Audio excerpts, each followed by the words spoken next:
ಗ್ರಾಮೀಣ ಭಾಗದ ವಿದ್ಯಾರ್ಥಿಗಳ ಅನುಕೂಲಕ್ಕಾಗಿ ಸಾರಿಗೆ ಬಸ್ಗಳ ಸೌಲಭ್ಯ ಕಲ್ಪಿಸಲಾಗಿದೆ.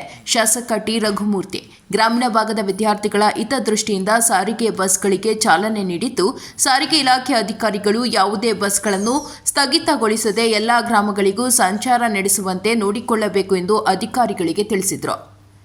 ಇವರು ನಗರದ ಕೆಎಸ್ಆರ್ಟಿಸಿ ಬಸ್ ನಿಲ್ದಾಣದಲ್ಲಿ ನನ್ನಿವಾಳ ಗ್ರಾಮದ ಮೂಲಕ ಸಂಚರಿಸುವ ಬಸ್ಗಳಿಗೆ ಚಾಲನೆ ನೀಡಿ ಮಾತನಾಡಿದ ಅವರು, ಸರ್ಕಾರ ಶಕ್ತಿ ಯೋಜನೆ ಅಡಿಯಲ್ಲಿ ಹೆಣ್ಣು ಮಕ್ಕಳಿಗೆ ಉಚಿತ ಬಸ್ ಪ್ರಯಾಣ ಕಲ್ಪಿಸಿದ್ದು, ಈಗಾಗಲೇ ಕಳೆದ 1.5 ವರ್ಷಗಳಿಂದಲೂ ಅನುಕೂಲ ಪಡೆಯುತ್ತಿದ್ದಾರೆ. ವಿದ್ಯಾರ್ಥಿಗಳು ಬಸ್ ಸೌಕರ್ಯವಿಲ್ಲದೆ ತಮ್ಮ ಶಿಕ್ಷಣವನ್ನು ಮೊಟಕುಗೊಳಿಸಬಾರದು ಎಂಬ ಹಿತದೃಷ್ಟಿಯಿಂದ ಎಲ್ಲ ಗ್ರಾಮೀಣ ಪ್ರದೇಶಗಳಿಗೆ ಬಸ್ಗಳ ವ್ಯವಸ್ಥೆ ಕಲ್ಪಿಸಿದ್ದು, ಸಾರ್ವಜನಿಕರು ಹಾಗೂ ವಿದ್ಯಾರ್ಥಿಗಳು ಇದರ ಸದುಪಯೋಗ ಪಡೆದುಕೊಳ್ಳಬೇಕು ಎಂದು ತಿಳಿಸಿದರು. ಇದೇ ವೇಳೆ ಗ್ರಾಮೀಣ ಭಾಗದ ಸಾರಿಗೆ ಬಸ್ಸುಗಳಲ್ಲಿ ವ್ಯತ್ಯಾಸ ಉಂಟಾಗದಂತೆ ಎಚ್ಚರಿಕೆ ವಹಿಸಬೇಕು ಎಂದು ಅಧಿಕಾರಿಗಳಿಗೆ ತಾಕೀತು ಮಾಡಿದರು.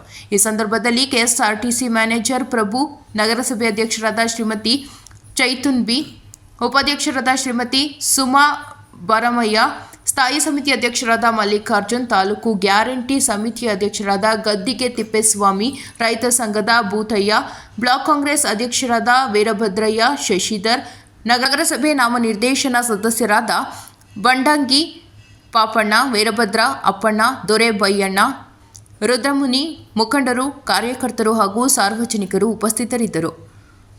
ವರದಿ ಮೌನೇಶ್ ಆಚಾರ್, NKS TV4, ಚಳ್ಳಕೆರೆ.